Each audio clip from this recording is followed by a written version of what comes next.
Cordial saludo, mi nombre es Luisa Fernanda Salazar Hernández, soy de la Universidad Nacional Abierta y a Distancia.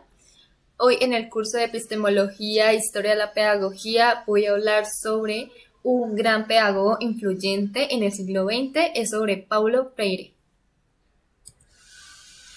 Paulo Freire fue uno de los pedagogos más influyentes en el siglo XX. Enseñó un nuevo camino para la relación entre profesores y alumnos.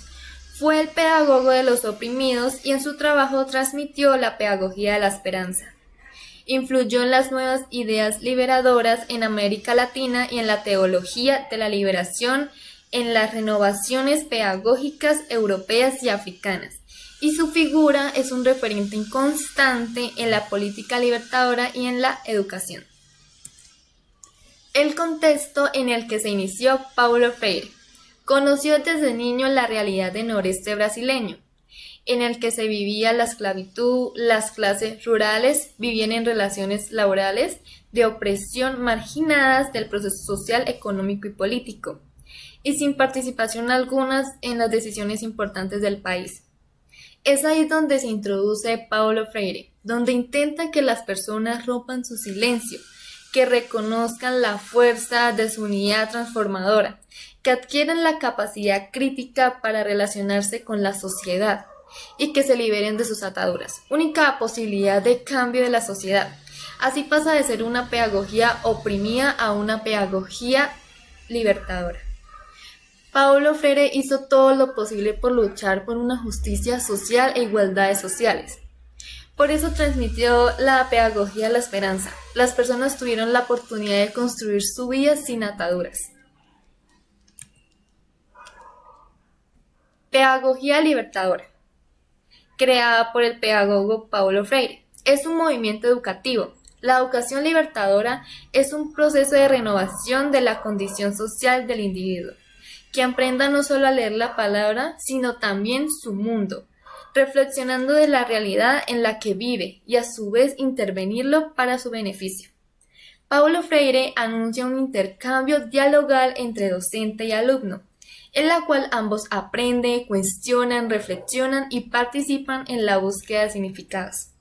Los planteamientos de Freire relacionados con el desarrollo de los pensamientos siguen válidos para contar con seres humanos críticos, reflexivos y creativos. Metodología y aprendizaje. La metodología de Paulo Freire es la alfabetización, la cual tiene todos los ingredientes necesarios para la liberación, el aprendizaje y la profundización de la propia palabra. La palabra de aquellas personas que no podían expresarse, la palabra de los oprimidos y que solo a través de ella pueden liberarse. Entonces la alfabetización es la conquista que hace el hombre de su palabra, lo que conlleva a la conciencia del derecho de decir la palabra. Frases de método para la alfabetización. Primera, estudiar el contexto. El equipo estudia el contexto en el que vive la población, con el fin de determinar el vocabulario común y los problemas que enfrentan las personas en un área particular. Esto se obtiene a través de una conversación informal por parte de la población. La tarea del equipo es registrar las palabras y el lenguaje que utilizan las personas en una conversación informal. Segunda, seleccionar palabras de entre el vocabulario descubierto. Se toma cuidadosamente las palabras sugeridas en una conversación informal y el equipo escoge las palabras más relevantes para la gente. El equipo no solo le pone interés en las expresiones típicas de las personas, sino las que tienen mayor contenido emocional. Freire las llama palabras generativas.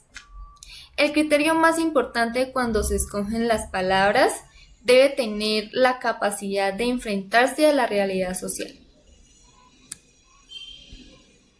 Tercera, el proceso real de la alfabetización abarca 3 subfases. La primera, la sesión de motivación. Se basa en la presentación de gráficos sin palabras, con el propósito de provocar algún tipo de debate en los estudiantes acerca de la situación en la que viven. Segunda, el desarrollo de materiales de aprendizaje. Involucra al equipo en la elaboración de materiales apropiados para cada situación. Los materiales a elaborar son de dos tipos. El primer tipo consiste en una serie de tarjetas o diapositivas que muestran la descomposición de las palabras. El segundo tipo es una serie de tarjetas que pintan las situaciones relacionadas con las palabras. Freire conceptualiza este proceso de imágenes de realidad concretas como codificación. A través de los diferentes gráficos se codifica de forma gráfica situaciones propias de la vida de las personas. Decodificación. Se construye cada sesión en torno a palabras y gráficos. La clase de alfabetización empieza con la descomposición tanto de la palabra como la del gráfico. Los estudiantes discuten la relación existente entre las palabras y la realidad que ellas significan. Después se proyecta en una diapositiva cómo se separa la palabra en sílabas y así se muestra la familia de la primera sílaba. Por ejemplo, desplegamos la palabra pobreza. Entonces se muestra la familia de la primera sílaba que es po, como pu, pe, pa, pi, etc. En esencia, la educación alfabetizadora se encuentra conectada con la vida cultural y política de los estudiantes. Rol del estudiante y docente, según Paulo Freire. Estudiante. El papel del alumno es involucrarse en la solución de problemas comunitarios. Debe estar consciente de su realidad y cambiar su estructura mental mediante un pensamiento crítico de su realidad circundante. El estudiante debe ser reflexivo, analítico y participativo, enfrentando con un pensamiento crítico es su desenvolvimiento educativo con el fin de adquirir nuevos conocimientos. El docente. El docente es constructivista. Su papel es ser modelador, coordinador, facilitador, mediador y participante. Tiene que conocer el interés de los estudiantes y sus necesidades. Solo interviene cuando se lo necesita. Debe estimular el proceso cognitivo de sus alumnos con su aprendizaje a investigar, descubrir y compartir ideas. Sus destrezas cognitivas son optimizar su razonamiento, estimular procesos y estrategias, incorporar objetivos de aprendizaje. Elementos: ser claro, organizador grupal y evaluación continua de logros. En conclusión, tanto el estudiante como el docente deben aportar su granito de arena para que ambos cumplan sus objetivos en el aula de clase.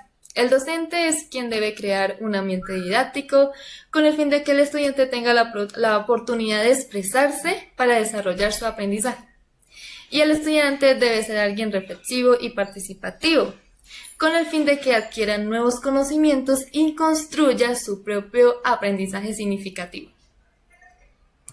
Diálogo. La pedagogía problematizadora de Paulo Freire se empeña en la desmitificación a través del diálogo, para descubrir y comprender la realidad. El diálogo en la educación permite intercambiar ideas con los unos y los otros, en lo cual nos lleva a una socialización, contrario a la educación bancaria o educación tradicional. El diálogo se llega a la comprensión del mundo y la realidad, donde se debe dar amor para el mundo y a los hombres. El diálogo con la cual se llega a la creatividad y a la transformación, que no es el derecho de una clase sino la de todos los hombres. El diálogo y la investigación pedagógica son de trascendencia para la educación libertadora.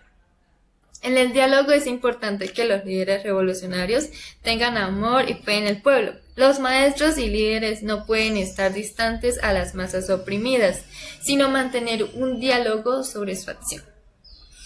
Entonces, en el diálogo se ha presentado en el ámbito pedagógico para desarrollar un pensamiento crítico. En una conversación se debe vincular la igualdad y la confianza. Entonces el docente debe crear como un ambiente de empatía, donde el estudiante tenga la oportunidad de expresarse y defender sus propias reflexiones. El diálogo ayuda a construir una mejor sociedad, dejando atrás los problemas y los conflictos que suceden en el mundo. Conclusión. Gracias a este hombre fue capaz de desarrollar con todo su esfuerzo una pedagogía de la esperanza, la cual a muchos les dio resistencia, y más a aquel pueblo donde él solía vivir, ya que su gente era esclavizada y oprimida, y no tenían el derecho de tomar las decisiones importantes de su país. Y a pesar de todas estas dificultades, pasó de ser una pedagogía oprimida a una pedagogía libertadora. Él proyectó una metodología capaz de responderle educacionalmente a los desafíos que planteaba la situación. Para finalizar, una de las frases que más me gustó de este gran pedagogo fue: lucho por una educación que nos enseña a pensar y no por una educación que nos enseña a obedecer. Paulo Freire creía que el estudiante debe ser enseñado para pensar y no para imitar. Sé que las cosas pueden incluso empeorar, pero también sé que es posible intervenir para mejorarlas. Muchos de nosotros hemos pasado por situaciones difíciles, pero tenemos la oportunidad de participar a mejorarlas, por más difícil que parezca la situación. Eso es todo. Muchísimas gracias por su atención y hasta la próxima.